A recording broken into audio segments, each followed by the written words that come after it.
Boa noite a todos. É bom estarmos aqui. Tão rápido, né? Parece que a gente tem um compromisso de pregar, parece que é tão rápido, parece que canta rápido, o coral canta rápido, os meninos cantam rápido, apresenta rápido e está na minha vez de falar. Não sei se acontece com você, Isaac, mas comigo acontece isso. Quando eu estou na reunião, quando passa rapidinho para dar na minha hora. Puxa, eu ia cantar mais um hino. Mas é isso aí, que Deus nos abençoe e que a gente possa compartilhar a porção da palavra de Deus. Nós temos pleno conhecimento que nós mesmos não temos nada para oferecer, mas a nossa oração é que o Espírito Santo de Deus que habita em mim e habita em você possa nos dar sensibilidade para entender a mensagem.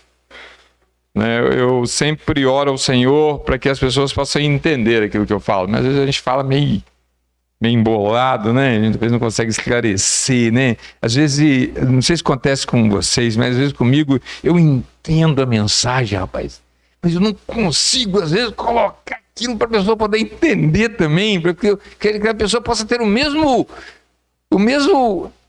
alegria, né? Alegria que a gente tem. Que a minha preocupação não é que você saia daqui e tu e conhece, né? Eu quero que você saia daqui impactado por aquilo que eu entendi da palavra. É isso que essa é a minha meta, né? Não é que você saia daqui e fale assim, tu lê, né, estuda, citou, que você saia daqui mais impactado com aquilo que a gente conseguiu entender da palavra de Deus, né? E o assunto que a gente até comentou um pouco ontem, na reunião ontem à noite com os jovens, e a gente falou um pouco sobre isso, né? E de repente quem esteve na reunião ontem vai de repente ouvir as mesmas palavras, mas eu vou falar uma palavra que Paulo fala, é segurança para vós, não é mesmo, Isaac? Então, vocês vão ouvir as mesmas coisas, deu Elvis, de repente você vai ouvir as mesmas coisas que você ouviu ontem, mas é segurança para você, né? Segurança para nós. E quem não teve aqui, possa compartilhar essa porção também da palavra de Deus. A gente queria falar um pouco sobre identidade, né? Quem eu sou? Quem eu sou como pessoa? Quem eu sou como cristão? Quem eu sou em Cristo? Não é mesmo? Quando nós temos noção, clareza de quem nós somos, nós temos atitudes melhores. Então, quem eu sou, né? Isso é muito importante, irmãos. Né? Que hoje nós vivemos num mundo que as pessoas estão com dificuldade de se identificar quem é. Né? Há um grande clamor, uma grande caminhada contra o Senhor, porque as pessoas não estão conseguindo se identificar quem são. Se são homens, são mulheres. Tem dificuldade nessa coisa. E pessoas têm sofrido muito com isso. E a sociedade sofre, todo mundo sofre. Com essa crise de identidade. Né? A palavra de Deus diz lá em Romanos, quem eu era. Se você é um crente em Jesus, você tem noção de quem você era. Um morto. Né? Alguém que separado da glória de Deus, separado da presença de Deus. Mas se você é um crente em Jesus, você é um salvo pelo Senhor. Você é um filho de Deus. Você é alguém mais do que vencedor. É isso que a Bíblia nos informa. É isso que a Bíblia nos informa. Então, clareza de quem eu sou. Eu queria convidar os irmãos a abrir 2 Coríntios, capítulo 5.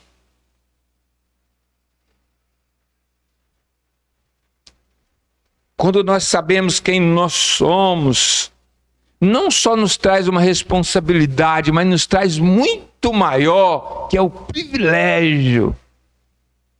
O privilégio é muito maior do que responsabilidade. Responsabilidade também, mas o privilégio, nós vamos tentar caminhar um pouquinho nessa temática, né?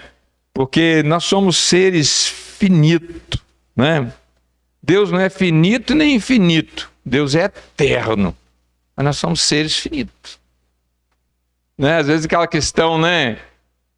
Deus existe? Deus não existe, eu existo, Mas Deus não existe, Deus é. Ele é.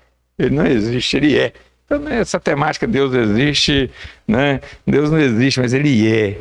Não é mesmo? Então, ele nos capacitou. Vamos ver a partir do versículo do capítulo 5, a partir do versículo 16.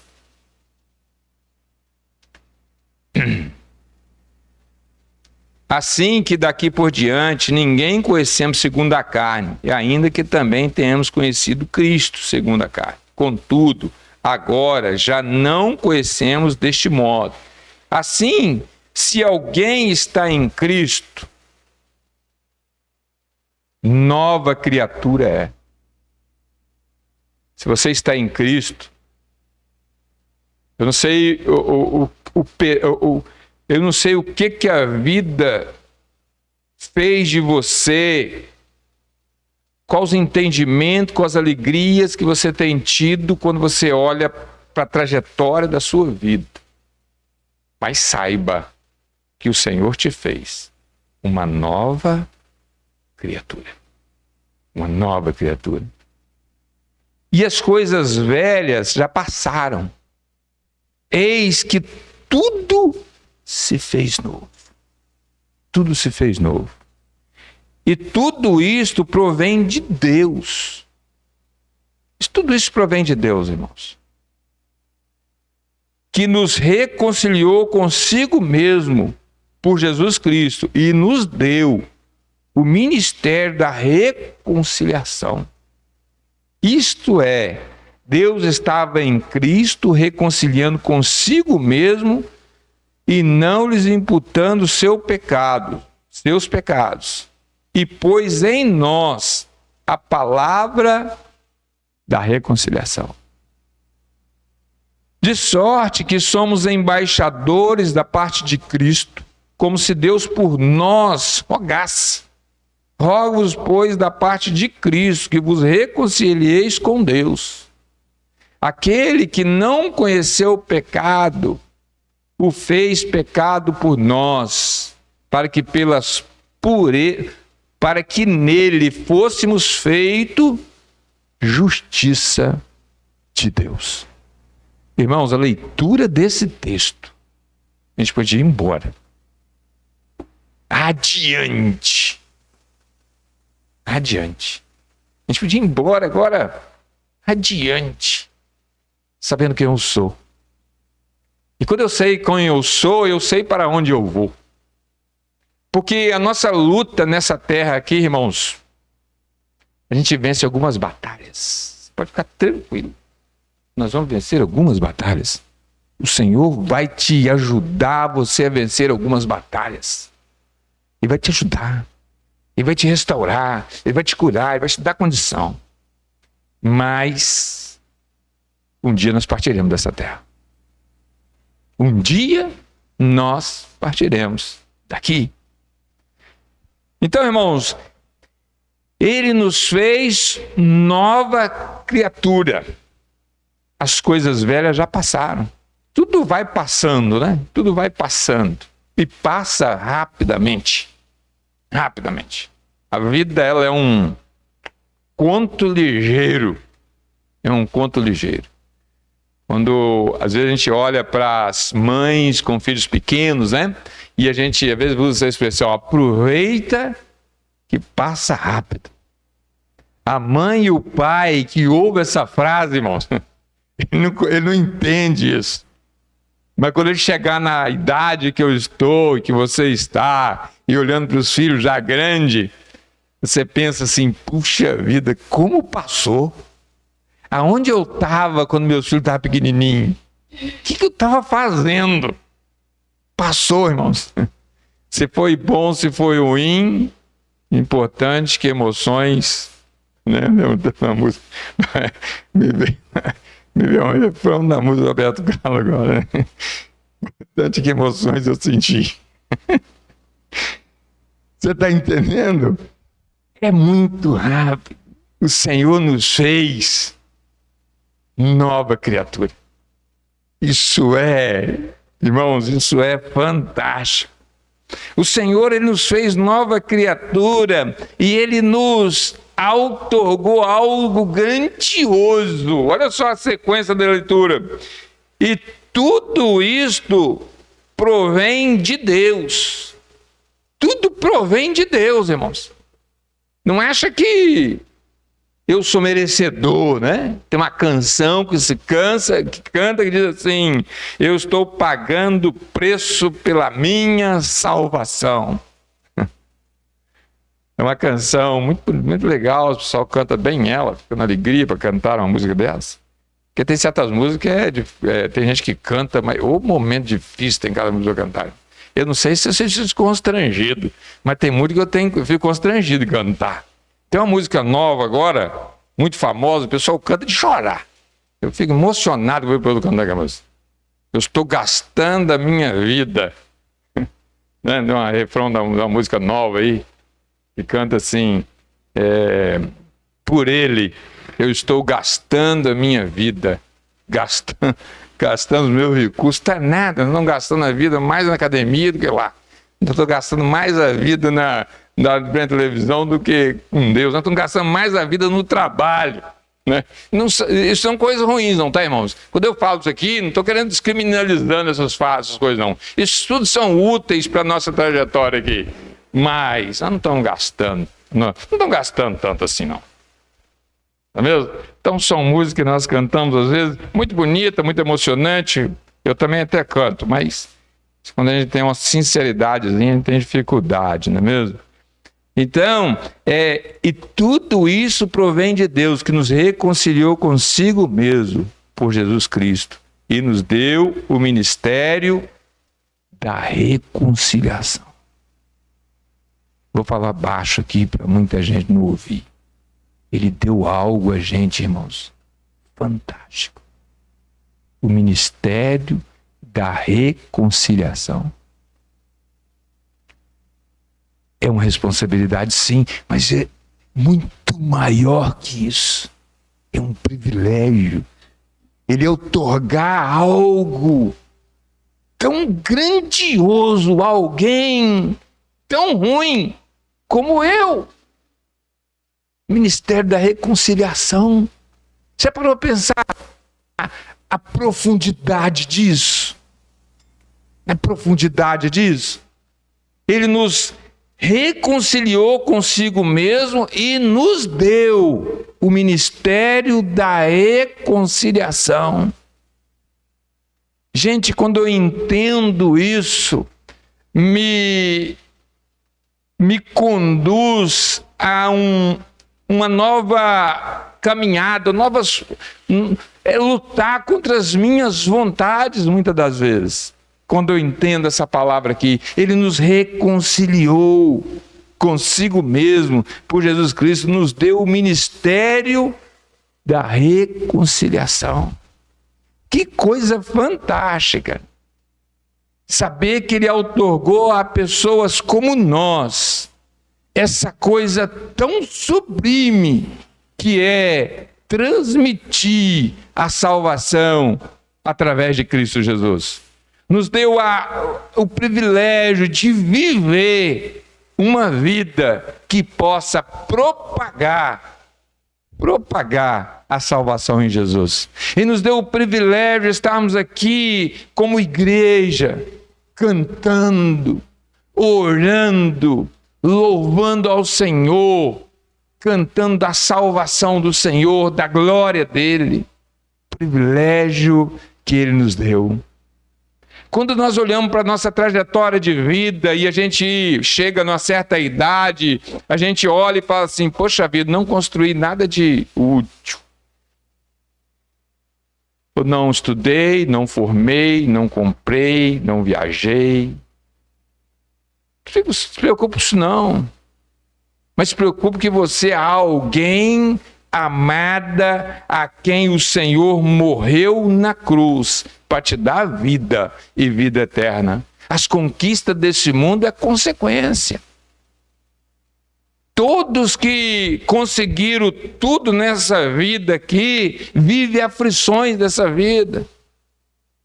Né? De repente você não conquistou muita coisa, mas você também vive aflições daqueles também que conquistaram. Isso é lógica. Às vezes a gente chega numa certa idade, a gente olha para trás, puxa vida, se eu tivesse escolhido aquele caminho, você ia sofrer a dificuldade daquele caminho. Né? Ah, se eu não tivesse casado. Ah, se eu não tivesse estudado. Ah, se eu tivesse feito aquilo. Você ia sofrer as dificuldades daquele caminho. Não tem jeito. As lutas dessa vida, ela acompanha o caminho que a gente trilhar.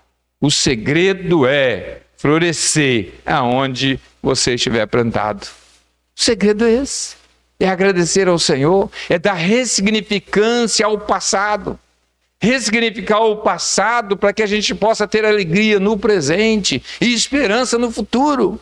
Eu sempre digo uma palavra aqui que nem Deus muda o nosso passado. Nem Deus muda o nosso passado. Se houve acertos e erros, já era. Você foi o melhor que você conseguiu ser. Você foi o melhor. Se você olha para trás e tem pesar pelas atitudes como pai, como marido, lembre-se, não tem jeito. O passado já era. Mas de repente você está no caminho, ainda pode reconciliar.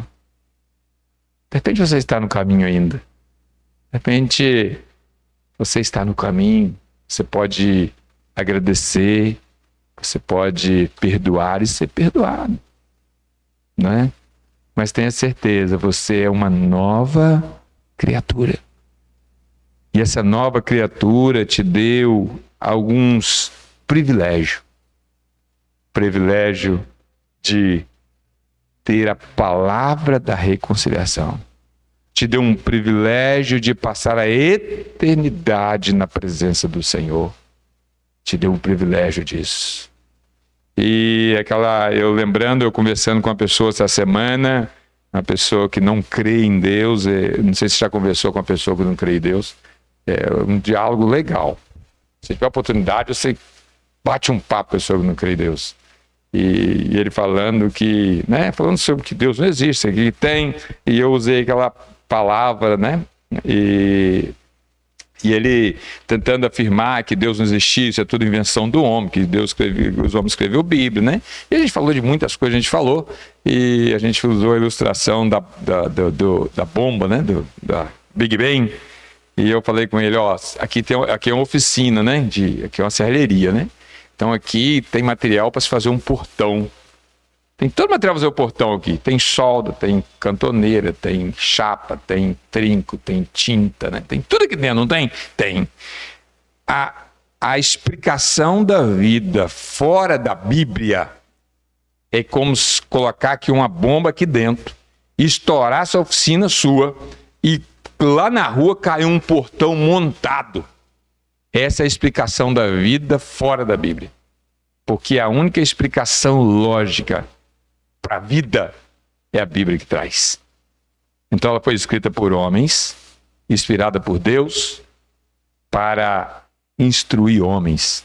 E homens que viveu no passado são os mesmos homens que vivem hoje. Por causa disso ele é atual. Por causa disso ele é atual. Né? Porque as mesmas informações. E eu falando com ele, eu usei uma expressão também no sentido de eu vivo uma vida aqui crente em Jesus. Tranquilo, eu rio, eu compro, eu gasto, eu choro, eu comemoro. Mas sou crente em Jesus, desvie de alguns caminhos, né? Tem uns caminhos que eu desvio dele, né? E você também, quando é partida, é um cara gente boa, um cara trabalhador, um cara honesto, que também comprou, gastou, ri. Agora, a grande diferença vai se dar quando a gente morrer. Se eu morrer e chegar lá do outro lado, e não existir céu e nem inferno, morreu, acabou, tranquilo. O que eu perdi por não ser crente em Jesus? O que eu perdi? Ah, se eu não tivesse sido crente em Jesus, eu tinha aproveitado. Aproveitado mais o quê? O que eu poderia aproveitar mais por não ser crente em Jesus? Se tornar escravo de coisas desse mundo? Agora, quando você morrer também, chegar do outro lado, e se tiver céu e inferno, meu irmão, aí que o bicho pega. Aí a perda vai ser grande. Porque debaixo desse sol, todos, justo e injusto, vivem muito bem. As pessoas vivem muito bem sem ter Jesus, sem ter Deus. As pessoas vivem muito bem. Às vezes vive emocionalmente melhor do que eu. Vive emocionalmente muito melhor do que eu, às vezes. Vive emocionalmente, financeiramente, com mais, né? Muito melhor. Esse que Asaf vai falar. Asaf vai falar assim: Senhor, quase escorreguei os pés porque eu tive inveja da prosperidade dos ímpios. Eu não via aperto na sua morte. Eu não via aflição nos seus trabalhos. Asaf vai clamar ao Senhor por isso.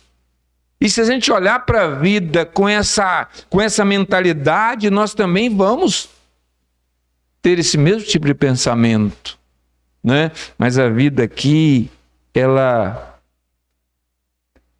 é um desafio para todos. Todos, né? Então, ele nos deu o ministério da reconciliação. João Batista, sabe o que Deus, o Senhor diz sobre João Batista? Entre os nascidos de mulher, não há ninguém maior do que João Batista. João Batista não ressuscitou um morto, não curou ninguém. João Batista não fez mar abrir. João Batista fez nada surpreendente. Na minha visão, um dos homens mais nascidos de mulher, para mim, foi Abraão, Moisés, né? Que falava com Deus, fez mar abrir, fez movimento em nome de Deus. Elias, né?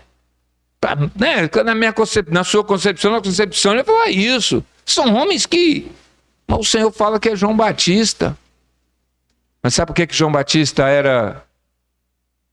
Que João Batista, ele trouxe a mensagem de salvação da alma.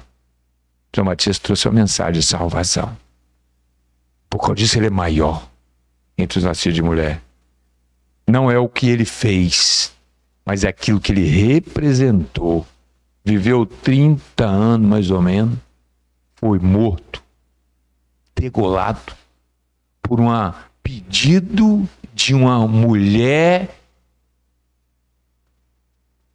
numa situação difícil, induzida aquela menina que fez aniversário, foi induzida pela mãe por causa das verdades que ele proferia.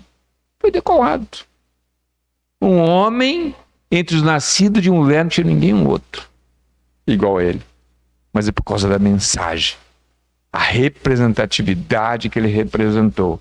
Ele foi aquele que trouxe o anúncio daquele que viria, né? Daquele que viria. Então, irmãos, nós também somos portador dessa mensagem, a mensagem da reconciliação. Você está percebendo a sua importância? Então vale a pena a gente viver de uma forma diferenciada, irmãos. Vale a pena. Eu tenho uma colocação que eu falo sobre nós somos a luz do mundo e nós somos sal da terra e luz do mundo. Eu faço a colocação sobre a luz debaixo de um caixote. Nós temos a luz para o mundo. Nós temos. Mas quando nós não vivemos nós vivemos agradar ao Senhor, sabe o que a gente faz? A gente coloca a luz debaixo do caixote, a luz não apaga. A luz não apaga.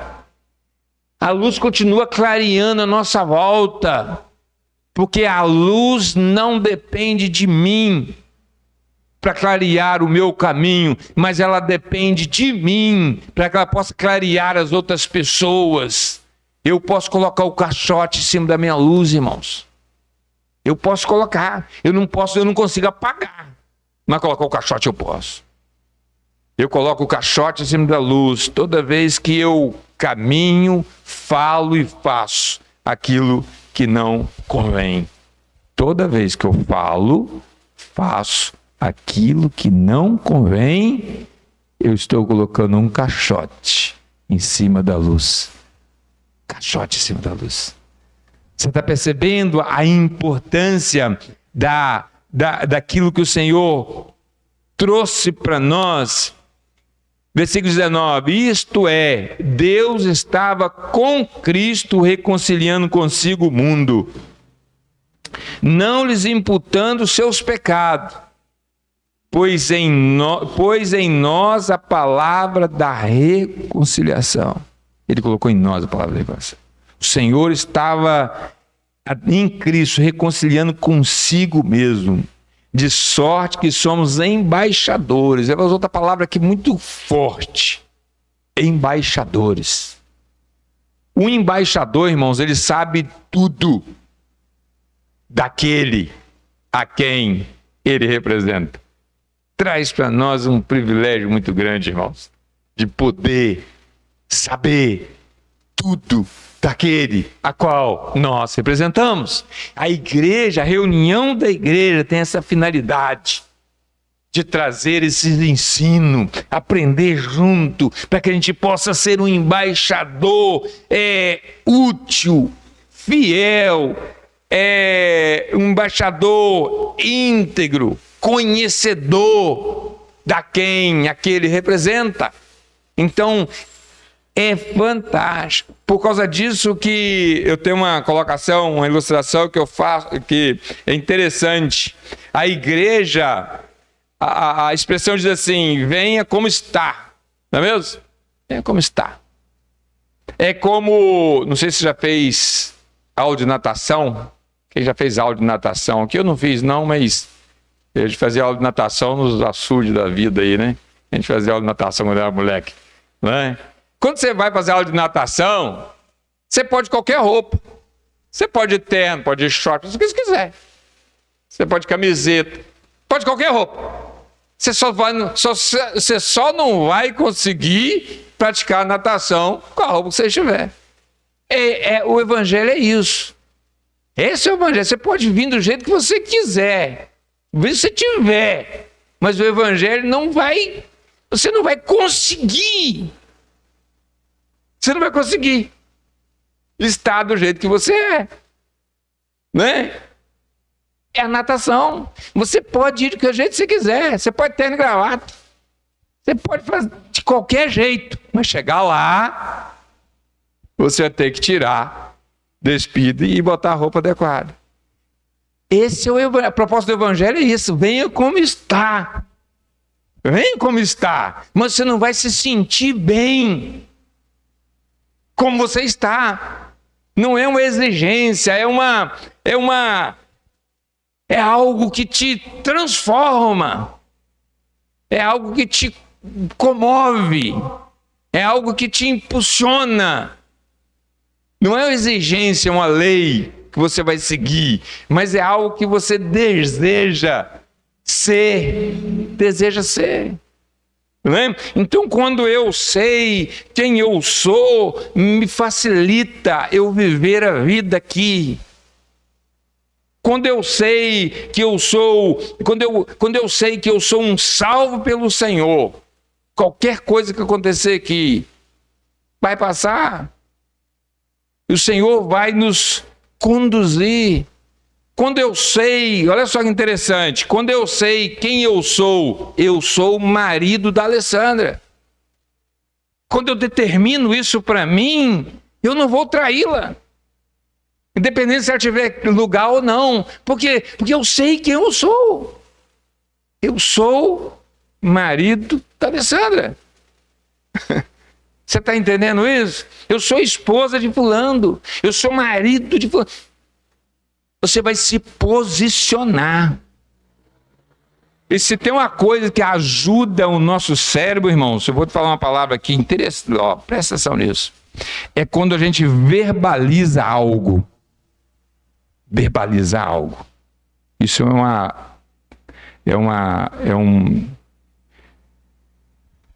Da psicologia, ela trabalha nessa temática. Verbalizar algo. Quando você verbaliza algo, aquele algo te fortalece a você cumprir aquelas metas. Eu amo a minha esposa. Quando eu falo isso, meu cérebro entende. E ele gosta dela.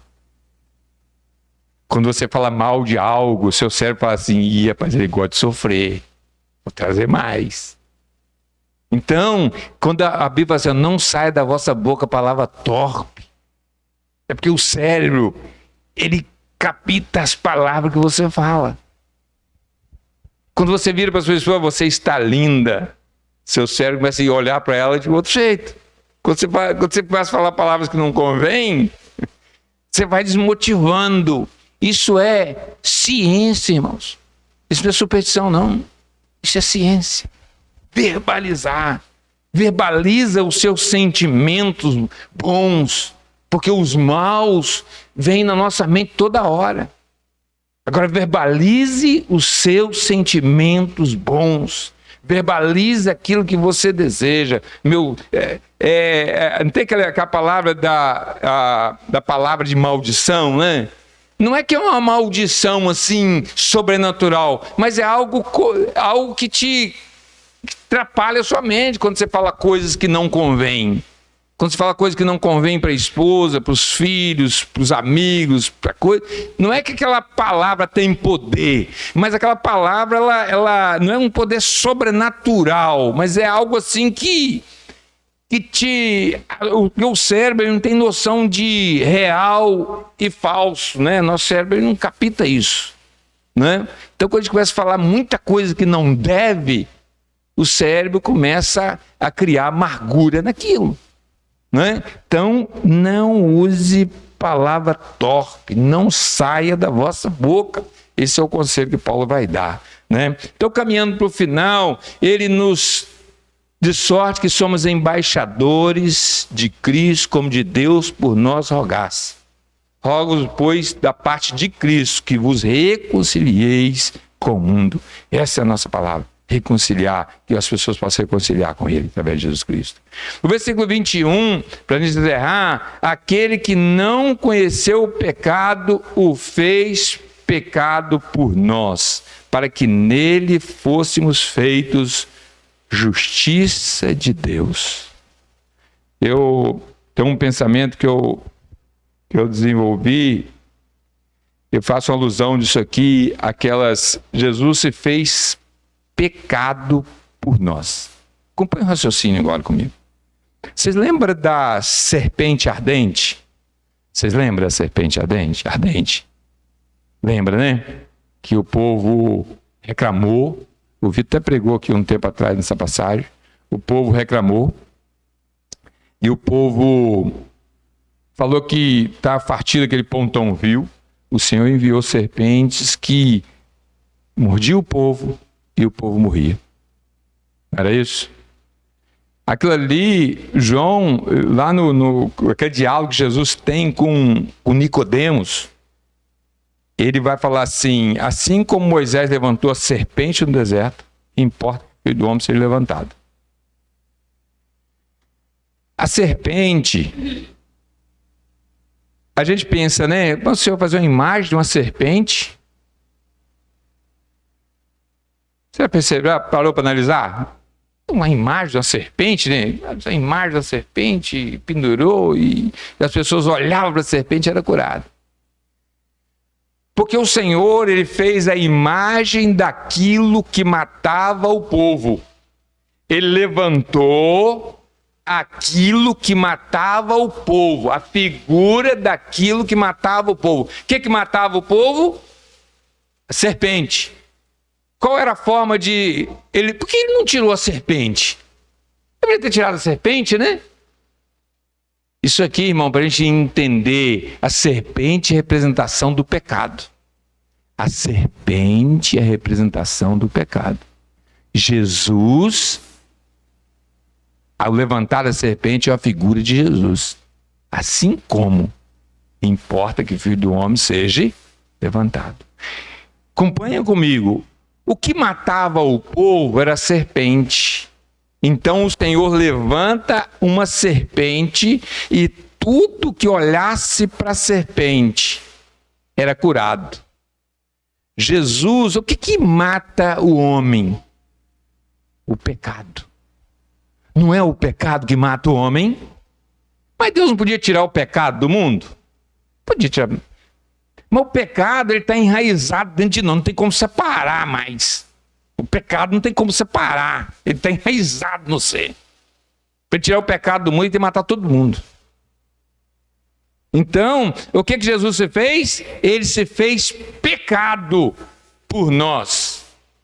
Então, Jesus ele morre na cruz, a simbologia o pecado morrendo na cruz. Porque ele se fez pecado por nós e morreu.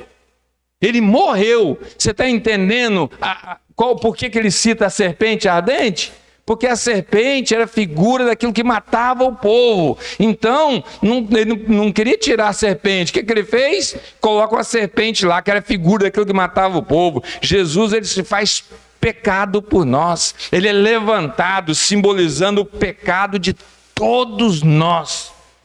Todos nós, ele paga o preço do pecado ali. Ele morre, Paulo vai falar assim, ele morre pelos meus pecados e ressuscitou para minha justificação. Ele morre entre o céu e a terra. Ele se faz pecado por nós. Então, irmãos, aquela serpente era uma figura de Jesus Cristo, porque aquilo que matava o povo estava simbolizando que estava morto. Então, olhar para a serpente era curado. E nós hoje, olhando para Cristo, nós somos salvos por Ele.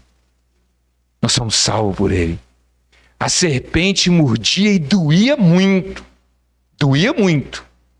Olhava para a serpente e era curada. O pecado, nós sentimos muita dor com o pecado.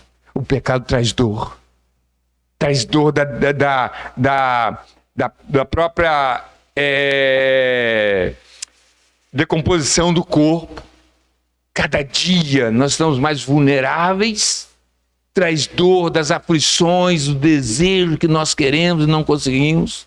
Traz dor. Mas quando nós olhamos para Cristo, que se fez pecado por nós, nós somos curados. Nós somos salvos por Ele, porque Jesus se fez pecado e o pecado morreu na cruz.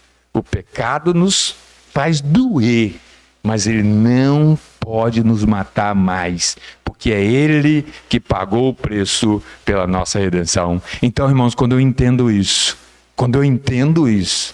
eu não sou... Aí que vai vir essa expressão que Paulo fala nesse mesmo capítulo, o amor de Cristo me constrange a viver uma vida melhor. Que você vai dizer assim, de vós, ó amado, esperamos coisas melhores. Então, irmãos, que a gente possa olhar para o sacrifício de Cristo na cruz. Não eu preciso. Você pode. Eu preciso ser a pessoa melhor. Não, você não precisa, você pode. Você pode. Você pode ser uma pessoa melhor. Você pode ser um marido melhor. Você pode ser uma esposa melhor. Você pode ser um filho melhor, um empregado melhor, um patrão melhor. Você pode. Você não precisa ser, mas você pode. E quando a gente faz, a gente tem recompensas. Recompensas da harmonia, da alegria, da satisfação coletiva. Que Deus nos abençoe, que Deus nos fale ao nosso coração a cada dia, para a gente possa caminhar em direção a Ele a todo tempo. Amém?